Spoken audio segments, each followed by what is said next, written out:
Herkese salam. Bugün coğrafiya 2-ci hissə test toplusunda ilk bölmənin izahına baxırıq. İlk bölməmiz biosfer bölməsidir. Biosferin suallarına gəlin baxaq. Birinci sual. Səhra iqlimi üçün səciyyəvi olan rütubətlik əmsalını müəyyən edin. Səhralarda biz bilirik ki, quraq iqlim olur və rütubətlik əmsalı çox aşağı olur. Yəni 0,1-dən də aşağı olur və biz də rütubətli əmsalı nisbətində buna uyğun olan cavabı götürməliyik.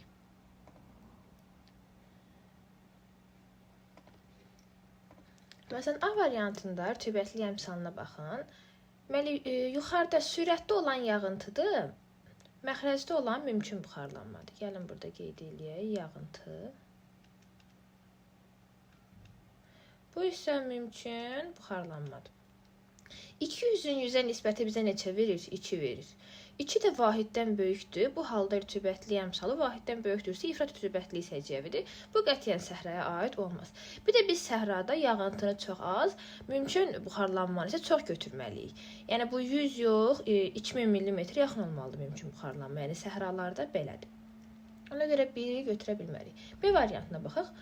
Yağıntı 1000 mm, mümkün buxarlanma 9 mm. Səhralarda 1000 mm yağıntı ola bilməz. Yəni orada 100 mm, 50 mm, yəni belə götürülə bilər. Ona görə B də olmaz. Bunun da nisbəti birdən böyük olacaq. Ona görə olmaz. C-yə baxaq. Yağıntı 100, rütubətli əmsal nədir? 2000. Bu tamamilə səhraya uyğundur. Mümkün buxarlanma çoxdur, 2000 mm-dir. Yağıntı isə çox aşağıdır. Bunun da nisbəti bizə neçə verəcək? 0,5 verəcək. D-də 100 bölü 100 1-dir. 1 ola bilməz. Səhralarda həmçinin mümkün buxarlanma 100 ola bilməz. Y variantında da 500-ün 400-ə nisbəti yenə 1-dən böyük olacaq. Ona görə olmaz. Yəni səhralarda biz rütubətli əmsalını 0,1 və ondan kiçik ədədlər götürməliyik. 1-də olduğu C variantı. 2-yə baxaq. Rütubətli əmsalının vahiddən böyük olduğu ərazilər üçün səciyyəvi əlamətlər. Bir, bataqlıqlaşma üçün əlverişli təbii şəraitin olması. Bəli, əgər rütubətli əmsalı vahiddən böyükdürsə, orada bataqlıqlar yarana bilər. Biri götürdük. Kserofit bitki örtüyünün inkişafı. Kserofit bitkilər quraq ərazilərdə, yarım səhralarda yarana bilir. Bataqlıqlar, yəni rütubətli olan ərazilərdə yarana bilmir. Sıx çay şəbəkəsi, bəli, vahiddən böyükdürsə, sıx çay şəbəkəsi yaranar.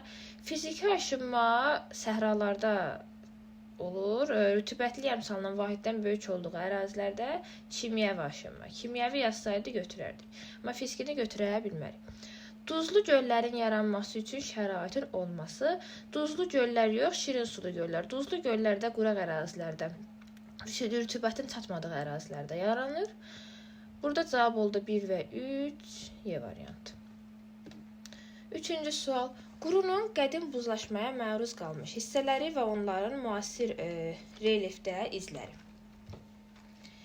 Qədim buzlaşmaya məruz qalan hissələr əslində şimal materiklərdir. Şimali Amerika və Avrasiyadır. Gəlin baxaq. A-da deyir ki, Şimali Amerika və Cənubi Amerika. Cənubi Amerika buzlaşmaya məruz qalmayıb. Avrasiya və Avstraliyada buzlaşmaya məruz qalmayıb. Avropa və Şimali Amerika, bəli, həm Avropa, həm də Şimali Amerika məruz qalıb. Onların relyef formaları da buzlaq gölləri, moren tirələri, bəli, eksorasiyon, yəni buzlaq relyef formaları. C doğrudur. D. Antarktida və Afrika, xeyr, cənub materikləri buzlaşmaya məruz qalmayıb. Afrika və Avstraliyada deyil. Cavabımız oldu C variantı. 4-ə baxaq. Qırmızı qonur torpaqlar hansı təbii zona üçün səciyyəvidir? Qırmızı qonur torpaqlar savannalar üçün səciyyəvidir. Burada olduğu C variantı. 5-ə baxaq. Antropogen landşaft nədir? Antrop insan deməkdir ümumiyyətlə. Antrop insan deməkdir. Antropogen landşaftda insanın təsiri ilə yaranan landşaftlardır. İnsanın təsərrüfat fəaliyyəti ilə yaranan komplekslər bəli, tamamilə doğrudur. B-yə baxaq. Təbii eroziya təsiri xeyr, meşə ehtiyatlı təmin xeyr, denudasyon relyef forması deyil, akkumulyativ düzənlik deyil. A variantı. 6. Suvarmanın mahiyyəti.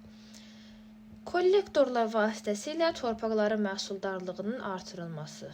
Bu suvarmaya aid deyil. Yəni kollektorlara aid deyil, suvarmaya aid deyil. Torpaqda rütubət miqdarının süni yolla artırılması. Bəli, bu olar.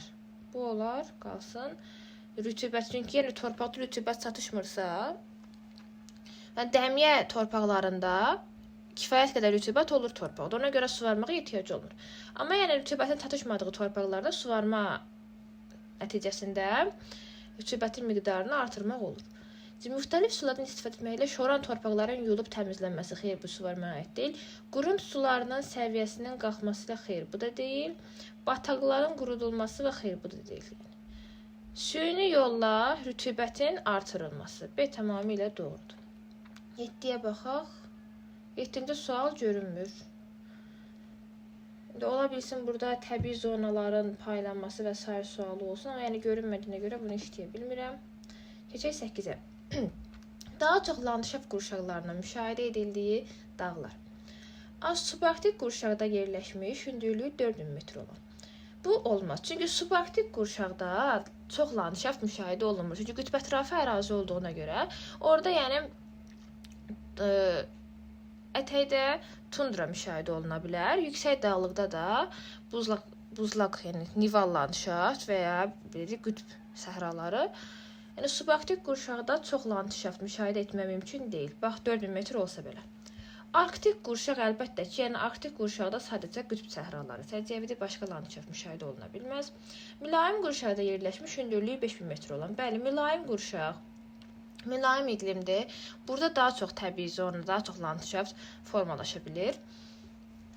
Ümumiyyətlə, yəni ən çox təbii zona formalaşan iqlim qurşağı da mülayim qurşaqdır. Burada enli yarpaqlı meşələr, iynə yarpaqlı meşələr, qarışıq meşələr, ondan sonra musson meşələri, bəzən səhralar da formalaşa bilir. C doğrudur. D baxaq. Tropik qurşaqda yerləşmiş, hündürlüyü 3000 metr. Tropik qurşaqda əslən səhralar səciyyəvidir. Hündürlüyü 5000 metrdən yüksək olarsa, artıq qar xəttindən yuxarıda olarsa, o hala nival landşaft yaranar. Amma belədir, tropik qurşaqda biz mülayimdən çox landşaft müşahidə edə bilmərik.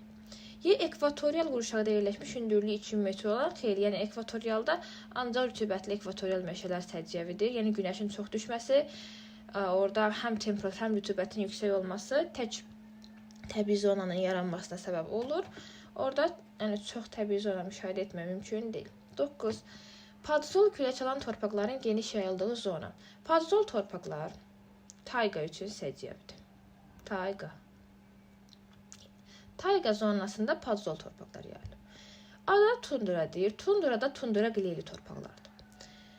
B-də tayqa deyir, doğrudur. Kanada, Norveç, Finlandiya. Bu üç ölkədə də tayqa var. Həm Kanada, həm Norveçdə, həm Finlandiyada tayqaya rast gəlinir. Düzdür. Şimalda yerləşirlər, düzdür. Ekvatorial meşələrdə podzol torpaqlar deyil, qırmızı sarı ferralit torpaqlardır. İynə yarpaqlı meşələr. Bu da düzdür. İynə yarpaqlı ilə tayqadır. Yəni tayqa ilə iynə yarpaqlı eyni şeydir.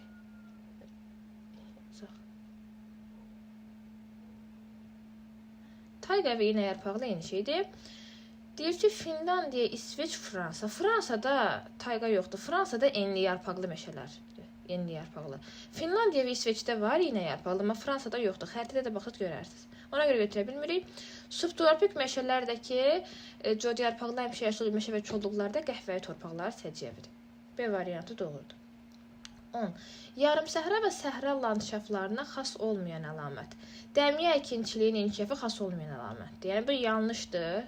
Səhraya aid deyil. Səhrada dəmiyə əkinçiliyi odur ki, suvarma tələb etməyən əkinçilikdir. Yəni torpaqda kifayət qədər rütubət olduğuna görə ora suvarılmır. Amma yarım səhra və səhralarda mütləqdir ki, suvarma lazımdır. Ona görə A ona aid olmadığına görə biz götürürük. B boz qonur şoran torpaqlar aiddir. Yəni aid olduğuna görə götürmürük. Rütubətlənmə əmsalının vahiddən kiçik olması doğrudur. Ona görə götürmürük. Quraqlığa davamlı çol və efemer bitkilərin inkişafı doğrudur. Götürmürük. Suvarma əkinçiliyi doğrudur. Götürmürük. A variantı oldu cavab. 11. Tayqa zonası üçün səciyyəvi olmayan əlamət. Mülayim iqlim qurşağında yayılmışdır. Bu tayqaya aiddir, mülayimdə yayılıb. Doğrudur, götürmürük. İynə yarpaqlı meşələr doğrudur. Götürmürük. Podzol torpaqlar yayılmışdır. Doğrudur. Götürmürük. Subarktik qurşaqda geniş yayılmışdır. Biz nə dedik? Mülayim qurşaqda. Tayqa, mülayim, tundra, subarktik. Bu yanlış fikirdir. Yanlış fikir olduğuna görə biz bunu götürürük. Yer şimal yarımkürəsində geniş sahə tutur, doğru fikirdə götürmürük. D variantı oldu bizim cavabımız. 12. Təbii zonaların enlik üzrə dəyişməsinin səbəbləri. Enlik üzrə dəyişməsi, əslən günəşin düşmə bucağı coğrafi enlik, yerin kürə formasında olması bu təsir eləyir. Baxaq. Yağıntıların miqdarı və geoloji quruluş. Geoloji quruluş ümumiyyətlə təsir etməyəcək. Litosferin daxili quruluşu necə təsir edə bilər? Litosferin daxili quruluşu doğru deyil. Günəş şüalarının düşmə bucağı doğrudur. Yağıntının paylanması tamamilə doğrudur. Günəş şüalarının düşmə bucağı və yağıntıların paylanması buna təsir edir. Coğrafi enlik düzdür, amma süxurların tərkibi yanlışdır. Süxurların tərkibi buna təsir etməyəcək. Günəş şüalarının düşmə bucağı və geoloji quruluş da səhvdir. C variantı oldu bizim cavabımız. 13. Coğrafi təbəqədə təbii proseslərin baş verməsinin əsas səbəbi. Burada cavabı götürürük. Günəş enerjisi və yerin daxili enerjisi. A variantı tamamilə doğrudur. Təbii proseslərin baş verməsinin əsas səbəbləri günəşin enerjisi və yerin daxili enerjisidir. 14. Dağlarda şaquli qurşaqlığı yaradan əsas amillər süxurların tərkibinin və torpaq örtüyünün dəyişməsi. Xeyr, bu olmayacaq. Atmosfer təzyiqinin çay şəbəkəsinin sıxlığının dəyişməsi. Yəni, çay şəbəkəsinin sıxlığının ümumiyyətlə şaquli qurşaqlığı aidiyyatı yoxdur, çıxırıq. Temperatur və yağıntı nisbətinin dəyişməsi tamamilə doğrudur. Hündürlüyə qalxdıqca temperatur azalır, yağıntının miqdarı azalır. Yəni, inversiyanı çıxmaq şərti ilə də inversiyanı nəzərdə tutmuram. Yəni, dəyişir deyə bu şaquli qurşaqlığı yaradır. Relyef formalarının geoloji özülün xeyir. Bitki örtüyü geoloji quruluş xeyir səhvdir. C variantı oldu bizim cavabımız. 15. Daimi qar xətti daha hündürdən keçən silsilə. Daimi qar xətti daha hündürdən keçirsə, biz burada əsasən tropik ərazidə yerləşənləri və ya ekvatorial ərazi, yəni daha doğrusu tropik işıqlanma qurşağı, belə deyək, tropik işıqlanma qurşağında yerləşən əraziləri götürməliyik. Çünki tropik ərazilərdə qar xətti daha hündürdən keçir. Məsələn, bu tutaq ki, dağdır. Tropik iqlimdə 5000 metrdən yüksəkdir qar xətti. İkinci dağ olsun Arktik. Arktikdə isə artıq sıfırdan keçir də. Qar xətti daha aşağıdan keçir, tropikdə daha yüksəkdən keçir. Yəni, daha aşağıdan keçir desək, qütbə yaxını götürürük, daha hündürdən keçirsə, tropikdən götürürük. Appalaç, böyük su ayrıcı Pireney. Bunlar mülayim, Appalaç mülayim qurşaqda yerləşir. Böyük su ayrıcı tropikdədir, kəsir tropik. Pireney də mülayimdir, ona görə götürə bilmirik. Ural, Qafqaz, Skandinaviya. Skandinaviya özü qütbə yaxın ərazidir. Burada çox aşağıdan keçəcək. Tibet, Altay, Karpat. Karpat da mülayim enlikdədir, götürə bilmərik. Tibet silsiləsi yoxsa da Tibet yaylası var. Tian Shan, Himalay, Ant. Tian Shan, Himalay, Ant. Bu olar. Ant da tropikdir. Himalay da yəni tropikə yaxındır. Tian Shan da həmçinin. Yəni buradan isti ərazilər olduğuna görə qar xətti daha hündürdən keçəcək. D doğrudur. 7. Kordilyer, Krım, Skandinaviya. Skandinaviya dedik ki, nədir? Qütbə yaxındır. Ona görə olmaz. D variantı olur bizim cavabımız. 16. Böyük səhrada vahələrin yaranma səbəbi. Vahə odur ki, səhralarda yeraltı sular, şirin yeraltı sular səthə yaxın yerləşərsə, müəyyən ot örtüyü olan ərazilər yaranır orada. Cavabı baxaq, antropogen təsirin az olması deyil. Şirin yeraltı suların səthə yaxınlığı çox relief. Bəli, şirin yeraltı sular səthə yaxın yerləşərsə, orada bitki örtüyü yaradırlar. Bunlar da vahələri adlanır. Səthdə suya davamlı süxur layları deyil, daimi küləklərin təsiri deyil, litosfer havaların təsiri deyil. Sadəcə şirin yeraltı suların səthə yaxın yerləşməsi. 17. İqlim qurşağı və tiplərinə müvafiq gələn təbii zona və torpaq tipləri. Düzgün sıranı istəyir bizdən. Aralıq dənizi, coğrafi meşə və kolluqlar, qəhvəyi torpaqlar. Tamamilə doğrudur bu. Aralıq dəniz iqlimində coğrafi meşə və kolluqlar təbii zonası yaranır. Burada da qəhvəyi torpaqlar səciyyəvidir. Kəskin kontinental, enli yarpaqlı meşələr, boz torpaqlar. Səhvdir. Boz torpaqlar səhralar üçün xarakterikdir. Səhra və yarım səhralar üçün xarakterikdir. Enli yarpaqlı meşələr üçün xarakterik deyillər. Ona görə B olmadı. Subekvatorial savanna və seyrək meşələr qara torpaqlar. Deyil, qara torpaq. Deməli, savanna və seyrək meşədə qırmızı qonur torpaqlardır. Qırmızı qonur torpaqlardır. Savanna və seyrək meşələrdir. Qara torpaqlar deyil. Bunda çıxdıq. Tropik, səhra və yarım səhra qırmızı qonur torpaqlar. Tropikdə səhralar formalaşır. Amma qırmızı qonuru biz nə dedik? Savanna dedik. Səhralarda boz torpaq. Boz qonur torpaqlar. Musson, tundra, meşə tundra, qleyli torpaqlar. Mussonda tundra, meşə tundra yaranmır. Tundraya qleyli torpaq düzdür. Amma mussonda deyil bu. Subarktikdədir. Tundra subarktikdə yaranır. Mussonda isə yaranır dəyişkən rütubətli musson meşələr. Ona görə edə deyil, A oldu bizim cavabımız. 18. Qədim buzlaşmaya məruz qalmış adalar. Şimal qütbünə yaxın olanları seçirik. Novaya Zemliyə düzdür. Kalimantan, yəni ekvatorialdır, o məruz qalmayıb. A getdi. İslandiya doğrudur. Yurtlandiya olar. Yucatan da ki, Şimali Amerikada yerləşir, tropik dəniz iqlimində, o da olmaz. Tropik işıqlanma qurşağıdır. Şimali Amerikanın cənub hissəsindədir. Frans Yosif düzdür, Spitsbergen düzdür, Kola da düzdür. Hər üçü şimal qütbünə yaxın yerləşir, hər üçü də buzlaşmaya məruz qalıb. Yava ekvatorialda olmaz. Wrangel, Alyaska, Florida. Xeyr, Florida da məruz qalmayıb. C variantı oldu cavabımız. 19. Aqroiqlim ehtiyatlarının əsas göstəriciləri. Vegetasiya dövründəki yağıntıların miqdarı düzdür. Hündürlüyə doğru temperaturun artması səhvdir. Şaxtasız dövrün davam etmə müddəti düzdür. İsti küləklərin təkrarlanması aid deyil. Fəal temperatur cəmi aiddir. Buxarlanma qabiliyyətinin aşağı olması aid deyil. 1-3-5 oldu aqroiqlim ehtiyatları. Enlik zonallığı. Enlik zonallığı nədir? Coğrafi enlikdən asılı olaraq dəyişmədir. Dağın zirvəsindən ətəyinə doğru bu şaqili zonallıqdır. Materiklərdə qərbdən şərqə doğru yağıntıların azalması deyil. Ekvatordan qütblərə doğru təbii komplekslərin bir-birini əvəz etməsi tamamilə doğrudur. Nə dedik? Enlik, coğrafi enlikdən asılı olaraq. Ekvatordan qütblərə doğru dəyişmə. C variantı oldu bizim cavabımız. 21-ə baxaq. Terraslaşdırma adlanır. Terraslaşdırma nədir? Təbii ki, bu dağın yamacıdır. Dağın yamacında bu formada heç bir nə əkinçilik işi aparmaq olmur, tez-tez sürüşmələr baş verir. Bu terraslaşdırılır. Yəni bu formada bunu terraslaşdırırlar. Artıq terraslaşdırdıqdan sonra, yəni bu ərazilər artıq düzləşdirilir. Burada həm əkinçilik işləri aparmaq olur, həm yəni sürüşmənin qarşısını almaq olur və s. Baxaq. Ada deyir ki, heyvandarlıq və əkinçilik üçün yararlı olan torpaqların sahəsinin artırılması. Xeyr, heyvandarlığa bir aidiyyəti yoxdur.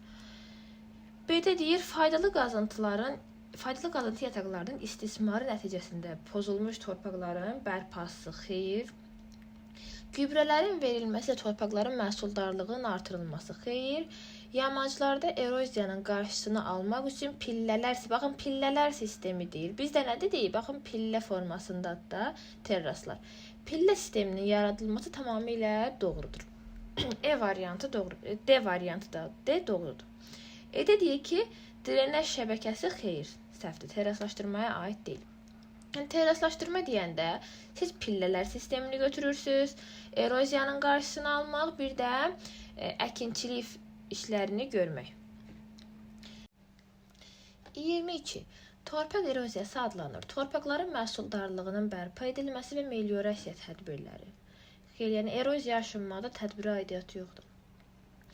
Dağ mədən sənayesinin tullantılarını emal etmək üçün aparılan tədbirlər deyil.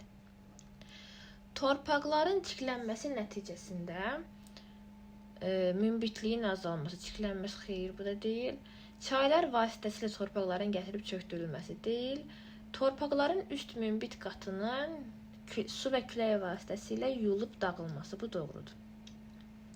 Torpaqların üst münbit qatı su və külək, yəni müxtəlif eksogen proseslər nəticəsində dağılır və yuyulur. Bu eroziyadır.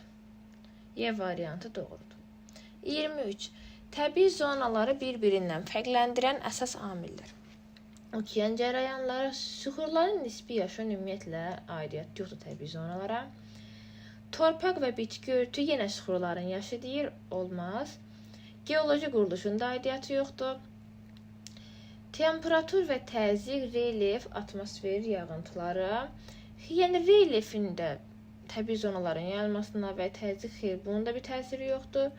İqlim, torpaq, bitki örtüyü, heyvanat aləmi. Biz təbii zonaları nəyə əsasən fərqləndiririk? Yerləşdiyi iqlim qurşağına əsasən, orada mövcud olan heyvanlara əsasən, oradakı bitki örtüyünə əsasən, torpaq örtüyünə əsasən. Buna görə biz təbii zonaları fərqləndiririk. 24. Sxema əsasən subtropik iqlim qurşağında yerləşən dağlarda subnival və nival landşaftların yerləşdiyi məntəqələr. Subtropik qurşaqda biz götürməliyik, deməli 0-dan 4000-ə qədər 4000 və 3000 subtropik qurşağa aiddir. Mən Azərbaycanda qar xətti olur 3600 metrdən yuxarı. Subtropikdə yerləşir Azərbaycan. Məsələn, Arktik desəydi esi götürərdik, kanı götürərdik. Amma bizə deyir ki, subtropik. Ona görə biz hündürdə yerləşən 3000 metrdən yuxarıda yerləşən N və H-ı götürməliyik. B variantı. 25. Aşağıdakı əlamətlər hansı təbii zonaya aiddir? İllik yağıntı boldur. Zəngin bitki və heyvanat aləmi vardır. Qırmızı sarı ferraliti görən kimi biz nə yazırıq? Ekvatorial. Rütubətli ekvatorial meşələri bizdən istəyəcək. Afrika və Cənubi Amerikada böyük sahə tutur. İllik temperatur amplitudu azdır. Tamamilə B variantına baxın, rütubətli ekvatorial meşələr. Nəyə görə? Rütubətli ekvatorial meşələrdə il boyu həm temperatur, həm yağıntı çoxdur. Bitki və heyvanat aləmi çox zəngindir. Qırmızı sarı ferralit və ya laterit torpaqlar bu zona üçün xarakterikdir. Afrika və Cənubi Amerikada daha böyük sahə tutur. Yəni Asiyanın cənub-şərq adalarında nisbətən var, amma Afrika və Cənubi Amerikada daha böyükdür. İllik temperatur amplitudası da azdır. Bəli, illik amplitud da azdır. Yəni B variantı olur bizim cavabımız. 26. Aşağıdakı əlamətlər hansı təbii zonaya aiddir? Yağıntının düşməsində fəsli dəyişkənlik nəzərə çarpır. Fəsil dəyişir burada. Orta illik temperatur 20 dərəcədən yuxarıdır. Bu faktı biz nəzərimizdə tutaq ki, 20 dərəcədən yuxarı temperatur. Bitki və heyvanat aləmi zəngindir. Torpaqların münbit və torpaq qatı qalındır. Enli yarpaqlı meşələrdə 20 dərəcədən yuxarı deyil temperatur. Yəni mülayim enliklərdə deyil.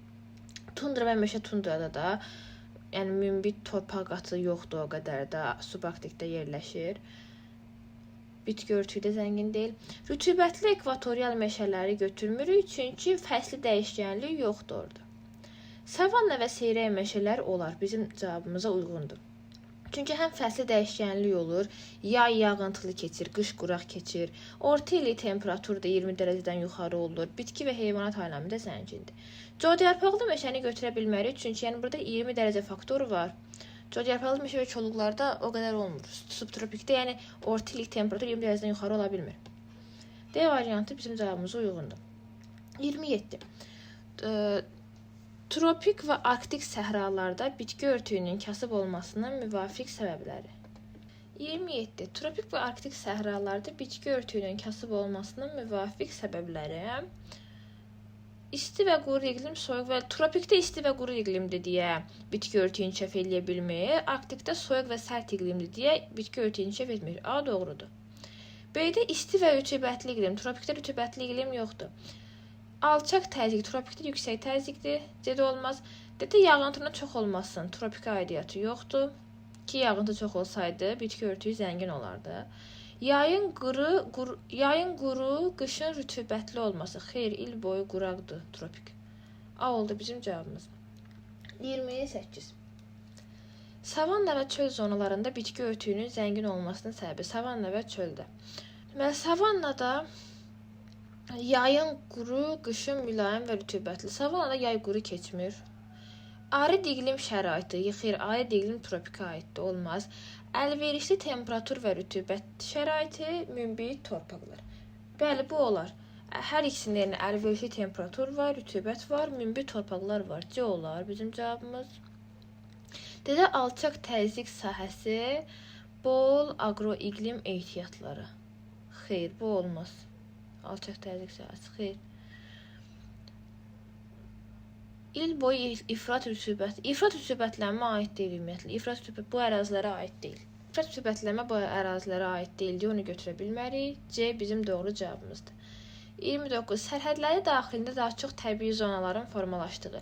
Bayaq dedik, ən çox təbii zona mülayimlə formalaşır.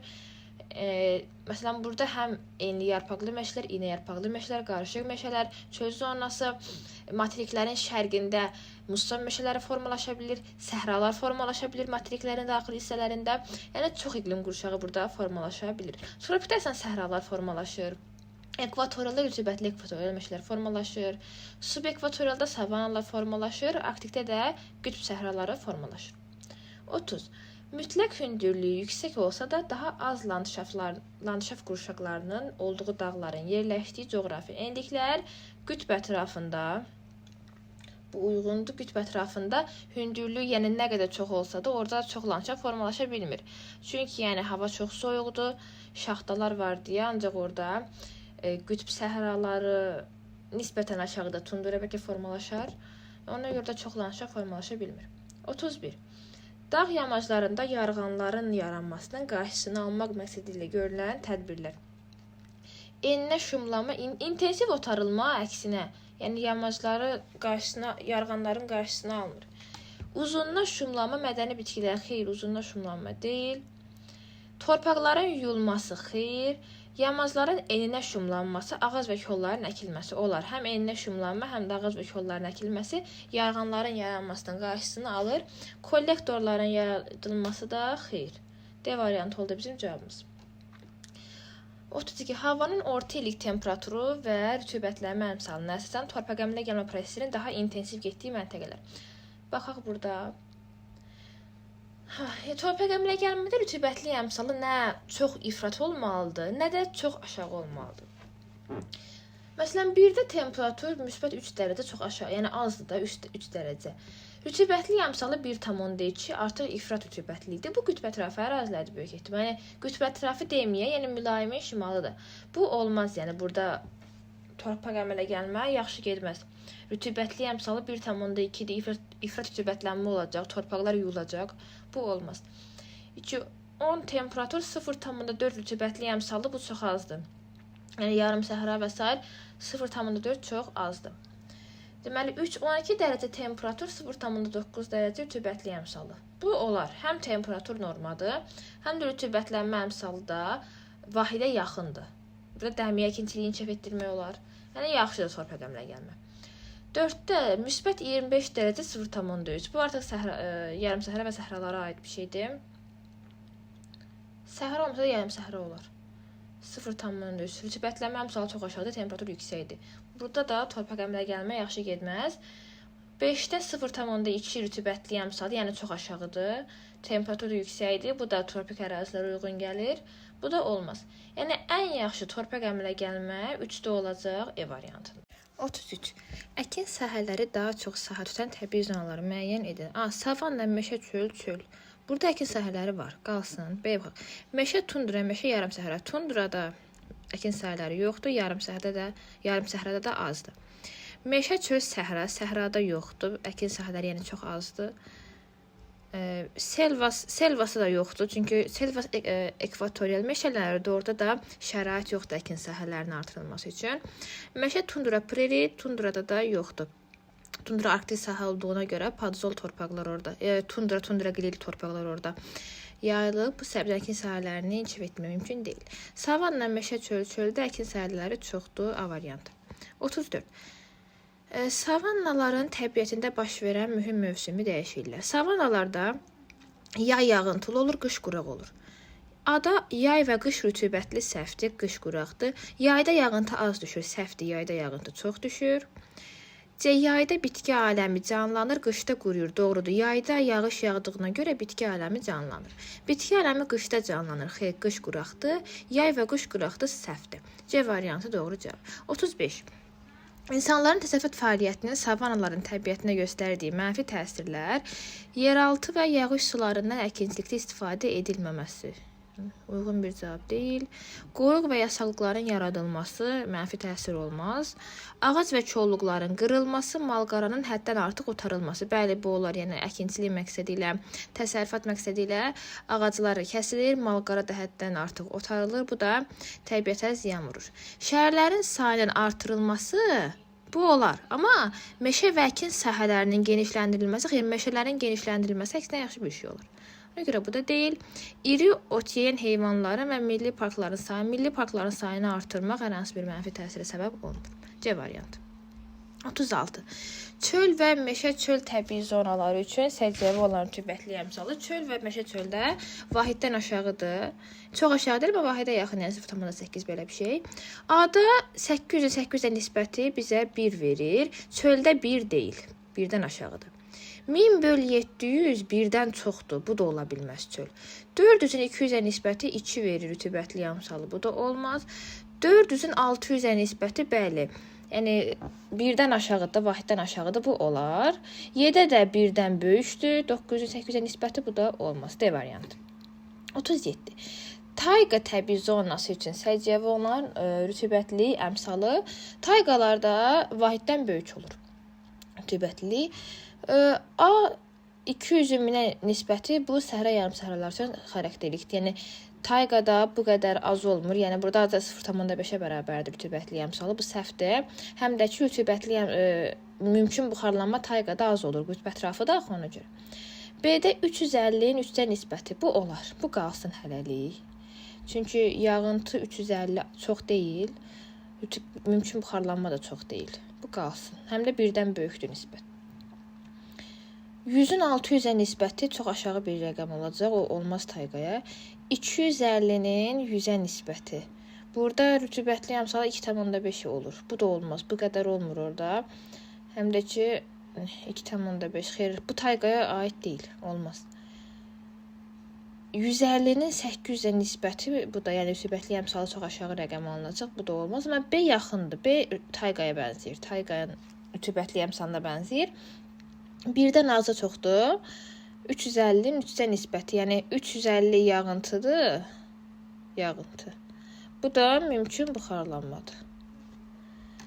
38-ə baxaq. İqlim qurşağı, torpaq təbii zonanın uyğun olaraq doğru verildiyi sıraları seçin. Subekvatorial qara meşə çöl. Bu səhvdir. Subekvatoriala aiddir savannalar və qırmızı qonur torpaqlar. Subtropikə tundra qleyli meşə tundra. Tundra qleyli aiddir subarktikə. Subtropikdə olar codyarpaqlı həmişəyaşıl meşə və kolluqlar, qəhvəyi torpaqlar. Mülayim padzol savanna. Savannada padzol deyil. Padzol tayqadadır, səhvdir. Subekvatorial qırmızı qonur savanna tamamilə doğrudur. Subekvatorial iqlim qurşağında, savanna təbii zonasında qırmızı qonur torpaqlar səciyyəvidir. Ya da tropikdə padzol səhra, səhradırsa burada boz olmalı idi, boz torpaq. Padzol olmaz. Bu da səhvdir. 39-a baxaq. Nil çayının keçdiyi təbii zonalar və onlara müvafiq gələn torpaq tipləri. Nil çayı Afrikada, dünyanın ən uzun çayıdır, Afrikadadır. Mənbəyini götürür ekvatorial enliklərdən, Viktoriya gölündən, tökülü Aralıq dənizinə. Yəni mənsəbi subtropikdədir. Amma tropikdə geniş sahə əhatə edir. Onu da yadda saxlayaq. A-da deyir ki, savanna və seyrək meşələrdən keçir. Səhralardan da keçir. Qırmızı qonur, savannada qırmızı qonur torpaqlardır, səhrada da boz torpaqlardır. Burada bir problem yoxdur, bu qalsın. B-də savanna və seyrək meşələr keçir, çöllərdən keçmir. Nil çayı, yəni Afrikada həmin ərazidə çöl yoxdur. Buna çıxaq. Səhralar, ekvatorial meşələr, qara şabaldı. Qara şabaldı torpaqlar ümumiyyətlə Nil çayı hövzəsində yoxdur, çıxaq. Səhra, codyarpaqlı meşələr. Bu düzdür, həm səhradan keçir, mənsəbi codyarpaqlıdadır. Qırmızı qonur qara, artıq torpaqlar səhv edib. Qırmızı qonur savannadadır. Yəni o səhvdir. Səhraya olmalı idi boz qonur, codyarpaqlı meşələr olmalı idi qəhvəyi torpaqlar. Musson meşələri səhra, musson meşələri. Musson meşələri materiklərin şərqindədir, Avrasiyanın şərqi, Şimali Amerikanın şərqi. Həmçinin də, yəni bu uyğun deyil Nil çayının hövzəsinə. A variantı tamamilə doğrudur. 40. İqlim qurşaqlarına uyğun gələn torpaq tiplərini müəyyən edək. Qəhvəyi boz qonur, qırmızı qonur, qırmızı sarı ferali torpaqlar verilir. Birə baxaq. Birin baxmayaq ki, bir özü tropikdə yazılıb, amma birin oxu görün hardadır? Subtropikdə, Afrikanın şimalında subtropik. Burada coğyarpaqlı həmişəyaşıl və çolluqlar zonasıdır. Burada gedir qəhvəyi torpaqlar. 1-ə 1 getdi. Bunun kənarına yazın. 1. Bura 1 getdi. 2. Bu uyğun gəlir şimal subekvatorial iqlim qurşağına. 3 ekvatorialdır, 2 şimal subekvatorialdır. Şimal subekvatorialda da savanna və seyrək meşə qırmızı qonur torpaqlar olacaq. 3-ə 2 gedəcək. 3 ekvatorial iqlimdir. Baxın, zona əmələ gətirmir, yəni zolaq əmələ gətirmir. Ekvatorial iqlim qurşağı daxilində rütubətli həmişəyaşıl ekvatorial meşə təbii zonası yaranır. Burada da qırmızı sarı ferali torpaqlardır. 4-ə gedir. 3-cü rəqəm. 4-də səhradır. Şərqdə Namib səhrasıdır, mərkəzdə Kalaxari səhrası. Yəni bu 4-ün göstərildiyi ərazi səhralara uyğun gəlir. Burada da əlbəttə ki, boz qonur torpaqları götürürük. 1-ə 1, 2-ə 4 rəqəmlərə uyğun.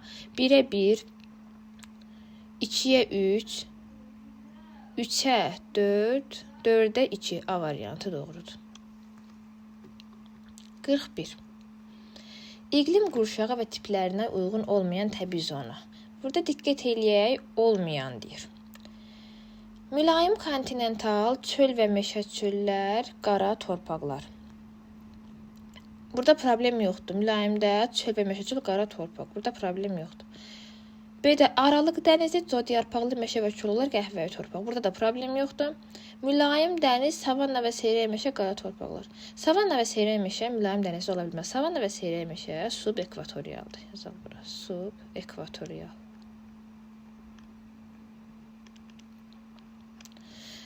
Savanna və seyrək meşə subekvatorialdadır. Mülayim dənizdə deyil. Həmçinin qara torpaq yox, qırmızı qonur torpaqlar.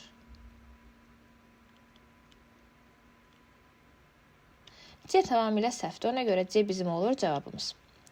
Dedə ekvatorialda rütubətli həmişəyaşıl meşə qırmızı sarı ferralit düzdür. Subtropik kontinentdə səhra, yarım səhra boz qonur doğrudur. 42. Xəritə rəqəmləri əsən ərazisində coğyarpaqlı həmişəyaşıl meşə və çolluqların geniş yayıldığı ölçüləri müəyyən edin. Coğyarpaqlı həmişəyaşıl və meşə çolluqlar Aralıq dənizli iqlim tipindədir. Aralıq dənizi.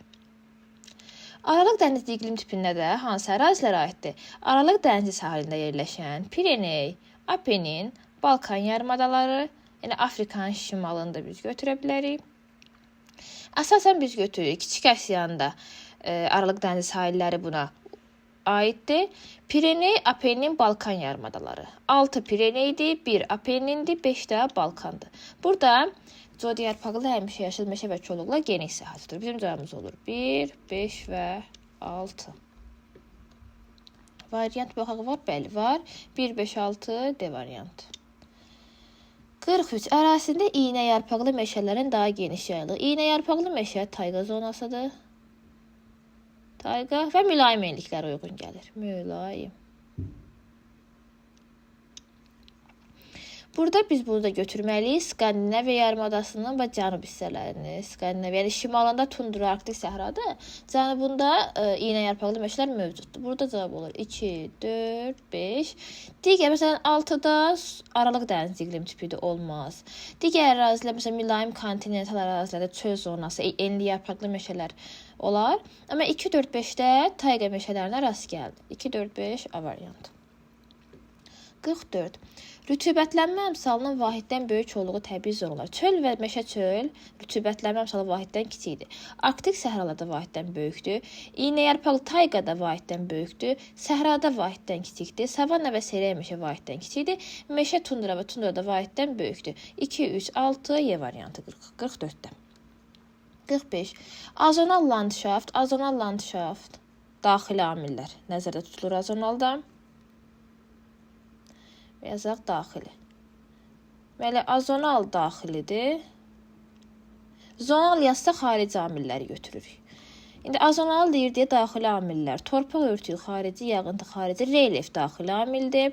Yeraltı sular da daxili amildir. Bitki örtüyü xarici amildir. Səth süxur deyirsə daxili amil. 3, 4, 6 azonal landşaft əmələ gətirən amillərdir. Deməli, 46 deyir ki, təbii zonaların, torpaqların məhsuldarlığının artmasına görə biz bunları sıralayaq. Ən zəif məhsuldar olacaq tundrada. Tundradan daha məhsuldar olacaq tayqa, iynə yarpaqlı. Sonra gəlir enli yarpaqlı, ən məhsuldar isə savanna və seyrək meşələrdir. 2, 3, 1, 4 B variantı. Yəni məhsul torpağın münbitliyinə görə biz bunu sıralayırıq. 47. Ətəkləri yarım səhrada yerləşən Tian-Şan dağlarının zirvəsinə doğru yaranan landşaft. Ətəkdən zirvəyə doğru Tian-Şan dağları ətəkdən zirvəyə doğru biz bunu sıralamalıyıq. Ətək yarım səhrada yerləşirsə, yarım səhradan başlayırıq. Səhra yoxdur deməli. Bu səhra yoxdur. Qalır burada B, C, Y. Yarım səhra, çöl, meşə, subalp, ab çəmənləri, qayalıq, buzlaqlar. B-də problem yoxdur, B hələlik qalsın. C-yə baxaq, yarım səhra, çöl, meşə, ab çəmən, buzlaqdan sonra subalp çəmən gələ bilməz. Əvvəlcə subalp olar, sonra buzlaq olar. Ona görə C-ni çıxırıq. Y-də də yarım səhra, meşə, çöl, rütubətli. Rütubətli meşə Tian-Şanda yoxdur, rütubətli meşə. Yəni, hündürlüyə qalxdıqda rütubətli meşə yoxdur, ekvatorialda rütubətli meşə. Ona görə olmaz. B variantı doğrudur. Yarım səhra, çöl, meşə, subalp, ab çəmənlər, qayalıq, buzlaqlar. 48-ci sual. Ətəkləri çöl zonasında yerləşən Karpat dağlarından hündürlüyə doğru landşaftlar. Çöldə yerləşir ətəkləri. C yarım səhradan başlayır. C-ni çıxırıq. D meşədən başlayır. Meşəni çıxırıq. A, B, Y. Çöl yarım səhra. Karpat dağları bilirik ki, mülayim enliklərdə yerləşir. Yəni yarım səhra və səhra uyğun deyil. Həm də çöldən yuxarıda yarım səhra və səhra yerləşə bilməz. A da getdi. B-də deyir çöl, meşə, subalp, ab çəmənləri. Burada problem yoxdur. Bu qalsın. Bir dənə də E-yə baxaq. Çöl, subalp, alp, meşə, çöl, qayalıq, buzlaq, meşə. Qayalıq, buzlaqdan sonra meşə gələ bilməz. Bu səhvdir. Meşə daha aşağıdadır. Qayalıq, buzlaq daha yuxarıdadır. B variantı bizim olur burada. Doğru cavabımız. Çöl, meşə, subalp və ab çəmənlikləri. 49. Qırmızı sarı ferrolit, qırmızı qonur və podzol torpaqların yayıldığı ərazi. Qırmızı sarı ferrolit ekvatorialdır. Biz burada ekvatorialda 1-i götürürük. 1. Qırmızı qonur subekvatorialdır. Subekvatorial. 5-i götürürük. Podzol da tayqadır. Tayqaya da nə gedər? 3 gedər. 4 çox şimaldadır, olmaz. Tayqaya da 3 gedər. 1, 5, 3 A variantı. 50-də isə deyir, qırmızı qonur, boz və qəhvəyi. Qırmızı qonur subekvatorialdır, götürürük 3-ü. Boz səhralardır, götürdük 2-ni.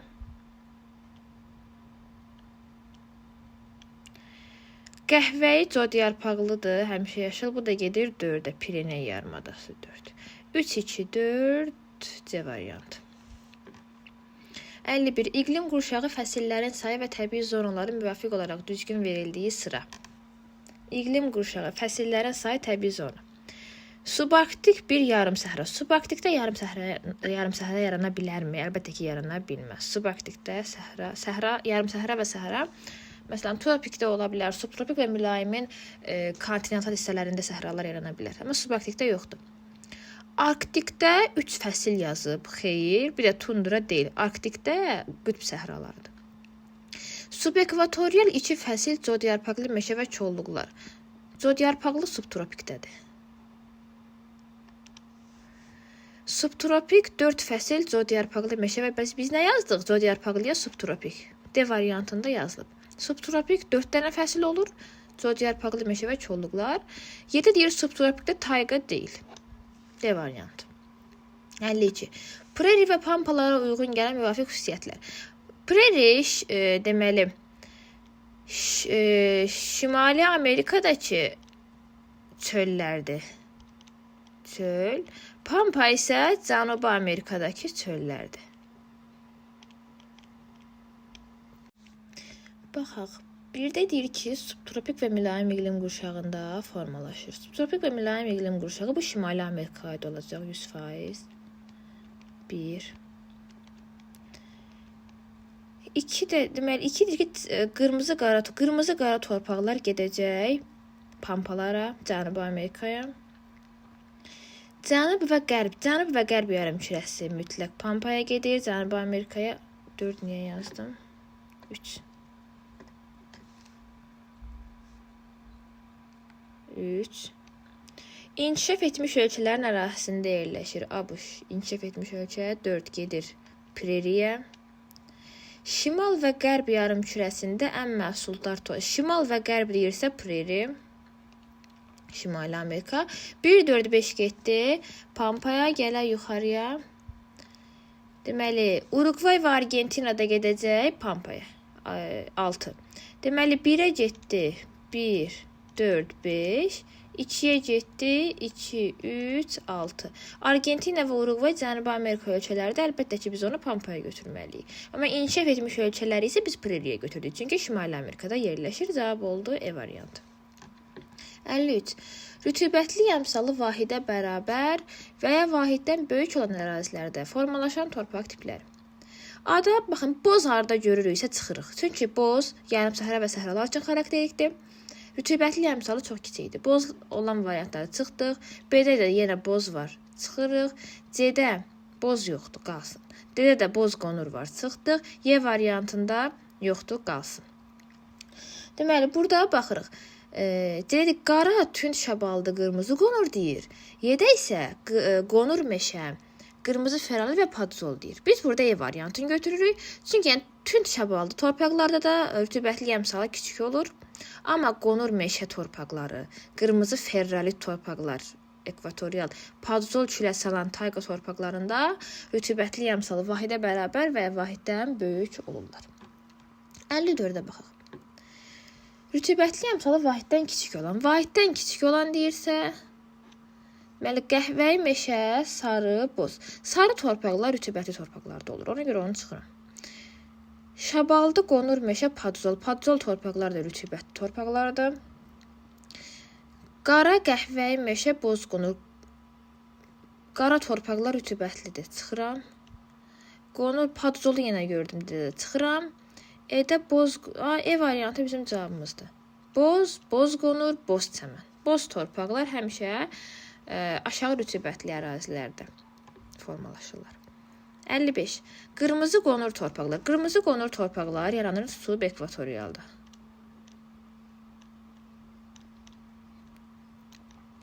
Subekvatorialda da iqlim necədir? Yay yağıntılıdır, qış quraqdır. Baxaq, yay və qış soyuq rütubətli, səhvdir. Yay isti rütubətli, qış isti və quru. B variantı tamamilə doğrudur. Yay isti və rütubətli, qış isti və quru keçir. C-də yazıb yay isti və quru səhvdir. D yay soyuq və quru səhvdir. Yay soyuq və yay soyuq keçmir. Yəni orada istilik qışda istidir. Lakin qış isti qurudur. Yay isti və rütubətlidir. 56-ya baxaq. Coğrafi təbəqədə ritmik hadisələri yaradan səbəblər. Ritmik hadisələr. Deməli, təbii komponentlərin ekvatordan qütblərə doğru dəyişməsi. Xeyr. Yerin öz oxu ətrafında, bəli, yerin öz oxu ətrafında hərəkəti, yerin günəş ətrafında hərəkəti. Bunlar ritmik hadisələr yaradır. Sutkalıq ritmik və illik ritmik. İkini götürdük. Vulkan püskürməsinin aidiyyatı yoxdur. Yerin illik hərəkəti mütləqdir. Yerin orbit müstəvisinə meyilli, yenə fırlanma, hərəkət fırlanma eyni şeydir. Ona görə 5-i də götürürük. İstilik və rütubətin paylanması xeyr. 2, 4, 5 D variantı. 57. Asiyanın səhraları. Victoria, Kalahari, Tar, Libya. Səhvdir. Victoria Avstraliyadadır. Sadəcə burada Tar Asiyaya aiddir. Digərləri yox. Qızılqum, Namib hardadır? Əlbəttə ki, Afrikadadır. Çıxdıq. Qobi, Tar, böyük qumlu, böyük nəfut. Böyük qumlu çıxırıq Avstraliya. Rubelxali, Atakama, Cənubi Amerika çıxdıq. Qızılqum, Tar, Qobi təkləməkan hər biri Asiyadadır. Qızılqum da, Tar da, Qobi də təkləməkanda hər biri Asiyadadır. Ölkə ərazisinin şimaldan cənuba böyük ərazidə uzanması səbəb olur. Ölkə əgər şimaldan cənuba böyük məsafədə uzanırsa, bu səbəb ola bilər çox iqlim qurşaqlarında yerləşməsinə, çox təbii zonanın formalaşmasına, ondan başqa, məsələn, günəşin düşmə bucağının arasındakı daha çox fərqə və s. səbəb ola bilər. Məsələn, ada yağıntının bərabər paylanması, xeyr, əksinə yağıntı qeyri-bərabər paylanacaq da. Daha çox iqlim qurşağı və təbii zonaların əmələ gəlməsi. Bəli, bu doğrudur. Nə qədər şimaldan cənuba çox uzansa, daha çox iqlim qurşağı və təbii zona yaranacaq. Mineral ehtiyatlarının azalmasının buna heç bir aidiyyatı yoxdur. Ölkə daxilində vaxt fərqlərinin böyük olması, vaxt fərqləri şərqdən qərbə uzanarsa mümkündür. Şimala cənuba aidiyyatı yoxdur. Endogen proseslərin də buna heç bir aidiyyatı yoxdur. B variantı oldu bizim cavabımız. 59-a baxaq. Sərhədləri daxilində yalnız bir təbii zona formalaşan iqlim qurşaqları. Tropikdə, bəli, çox təbii zona formalaşmır, amma yəni bir təbii zona biz buna götürə bilmərik. Yəni sırf bir təbii zona xeyr, formalaşmır. Subtropikdə, əksinə subtropikdə çox təbii zona formalaşır. 2 də səhvdir. Mülayimdə çox təbii zona formalaşır. Səhvdir. Arktikdə sadəcə bir təbii zona formalaşır, qütb səhraları. Ekvatorialda da tək bir təbii zona formalaşır, rütubətli ekvatorial meşələr. 4-5 bizim cavabımızdır. 60. Şimal yarımkürəsində tropik iqlim qurşağında yerləşən səhralar. Şimal yarımkürəsi tropik iqlim qurşağı. Atakama cənubi yarımkürəsidir, birbaşa çıxdıq. Böyük səhra, Rubelxali, Liviya. Olar bu. Bu bizim doğru cavabımızdır. Böyük səhra şimal yarımkürəsidir. Rubelxali şimal yarımkürəsi, Liviya şimal yarımkürəsi. Hər üçü də tropik iqlim qurşağı daxilindədir. Böyük qumlu Avstraliya cənubi yarımkürəsidə çıxırıq. Viktoriya cənubi yarımkürəsi çıxırıq. Qızılqum, Qaraqum, Təkləməkan şimal yarımkürəsi olsa da bunlar tropikdə formalaşmırlar. Bunlar daha şimaldadılar. Tropik iqlim qurşağına aid deyillər. 61-ə baxaq. Eylervin diaqramında savanna və seyrək meşələrlə meşə çöl və çöllərin müqayisəsini bizdən istəyir. Qış mövsümündə tropik hava kütlələri üstünlüyü təşkil edir. Bu ayda savannalara qış quraq keçir. Yayda isə, yəni subekvatorial hava kütlələri təsir edir deyə yağıntı olur. Nisbətən yüksək coğrafi enlik. Meşə çöllər savannaya nisbətən daha yüksək enliklərdədir. Yay mövsümü ifrat rütubətlənmə savanna və seyrəkdədir, xüsusilə yay aylarında. Həm şimal, həm cənub yarımkürəsində. Savannada həm şimal, həm cənubda var. Meşə çöllər də həm şimal, həm cənubda var. Cənubi Amerikada var. Ortaya gedir. Hər ikisində var deyə ortaya getdi 4. Ot bitkiləri üstünlüyü təşkil edir. Ot bitkiləri, hər ikisində ot bitkiləri var. Buxarlanma qabiliyyəti nisbətən azdır. Deməli, subekvatorial tropik enliklərdə deyə orada buxarlanma qabiliyyəti çox olacaq. Lakin meşə və çöllərdə buxarlanma qabiliyyəti az olacaq. 1-ə 1, 3, 2, 2, 6, 3-ə 4, 5, B variantı.